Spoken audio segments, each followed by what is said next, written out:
students, I am Prachi.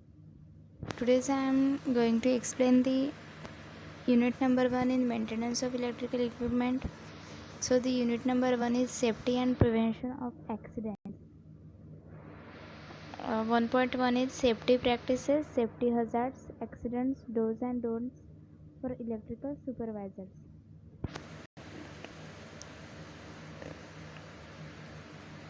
These are the some points.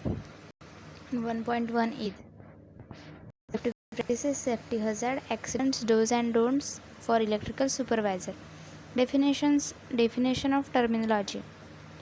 First is safety, second is hazard, third is accident, fourth is major accident hazard, fifth is responsibility, sixth is authority, seventh is accountability, eighth is monitoring.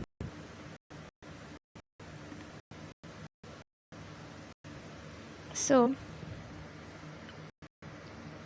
the first is safety. What is safety? The meaning of the term safety is being safe, not being dangerous or in danger. Following safety practices are to be followed in general. First is place yourself and secure position to avoid slipping, stumbling, or moving backward against live conductors or apparatus. Do not rely for protection upon the case assumed to be exercised by others. Second is in the event of near approach of a lightning storm, all outdoor work in electrical system should be stopped. Third is make a habit of being cautious. Be on the lookout for danger, notice plates, danger flags, warning boards, and signals, etc. Warn others when they seem to be in danger near live conductors or apparatus. So this is the about safety. Second is hazard. The things that arise without planning or random. First is in electrical systems, it is quite possible that faults may develop haphazardly, causing the disturbance in the system. Second is whenever there is a breakdown of insulation over the wires, it is always accompanied by generation of heat and increase of temperature near about the fault, resulting fire hazards from electricity. Third is accident. The event that happens unexpectedly and causes damage or injury is called as accident. Fourth is major accident hazard. The major accident hazard is that in which a person coming in contact with a machinery, equipment, apparatus gets a severe shock, which may cause the death of person or person coming in contact. This will happen if there is a faulty earth and there is no insulation of circuit. Fifth is responsibility. The meaning of responsibility is being responsible or accountable. It is the responsibility of the in-charge engineer to see that the plant operation goes on smoothly. Whenever a breakdown are taken, the shutdown and charging of lines, etc., should not be carried out without permit to work to a person by the authorized person. Otherwise, if anything goes wrong, the engineer in charge is held responsible for that. Next is authority. What is authority? The person who has the power to give orders and make others to obey the same is called as authority. Next is accountability. It is the expected from the person in charge of certain work to give an explanation if something goes wrong or if the work is not completed in a specified period. It means it is the accountability of a particular officer to do the work within specified. Next is monitoring. What is monitoring? Monitoring is the process in which continuous observations of record or test of operation of a machine or equipment are carried out. A chief engineer in a generating plant monitors all the operations in a generating plant. By monitoring, he is able to know working of turbine, boiler, generator and the other plant equipment. So this is the monitoring. Do's and don'ts for electric supervisors as listed in IS. So first of all, the do's. First is place sign main working or other warning board on main switch before commencing work.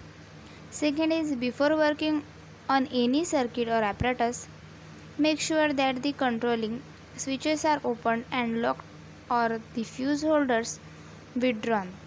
Third is always treat circuit as alive until you have proved them to be dead. The insulation of the conductors may be defective. Fourth is cultivate the habit of turning your face away whenever an arc or flash may occur. Fifth is guard against arcs as well as high voltages. Remember that burns from arcs may be very severe. Sixth is see that all splices and connections are securely made. Seventh is use extreme care when breaking an inductive circuit as dangerously high voltage is likely to result. Eighth is thoroughly discharge to earth all cables before working on the cords. Test rubber gloves periodically. Place rubber mats in front of electric switchboards. Prevent accumulation of gases in unventilated manhole. Varnishes emits flammable vapors. So the don'ts are: first is do not close any switch unless you are familiar with the circuit when I control and know the reason for it being opened. Second is do not touch or tamper with any electrical gear or conductor unless you have made sure that it is dead and earth. High voltage apparatus may give leakage shock or flashover even without touching. Third is do not work in live circuit without the express order of the person in charge. Make certain that all safety precautions have been taken and you are accompanied by a second person competent to render first aids and artificial respiration. Fourth is do not disconnect earthing connection or render ineffective the safety gadgets installed on mains and apparatus. Fifth is do not tamper with the meter board and cutouts unless you are authorized to do so.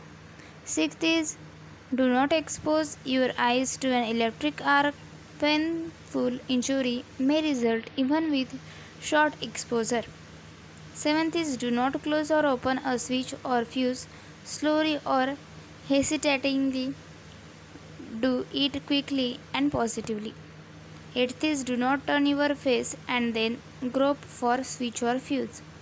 Ninth is do not use metal flashlight around the apparatus which is energized. 10th is do not place any part of your body in circuit either to ground or across the terminal when making connection or operating. 11th is do not use wires with poor insulation. Do not touch an electric circuit when your hands are wet or bleeding from a cut or an abrasion. Do not work on energized circuits without taking extra precautions, such as the use of rubber gloves and wooden handles. So, the 1.2 is electric shock factor influencing severity of shock, rescuing person, procedures for artificial respiration.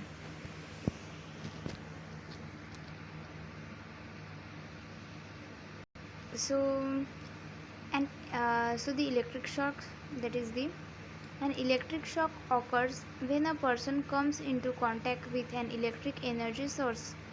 Electric energy flows through a portion of the body causing a shock. Exposure to electric energy may result in no injury at all or may result in devastating damage or death. So in the next lecture I will explain these 1.2 and 1.3 causes of electrical accident, factors on which severity of shock depends, also the procedure for rescuing the person who has received an electric shock, and the methods of providing artificial respiration. And this is the 1.3. I am explain in this in the next lecture. So today, thank you.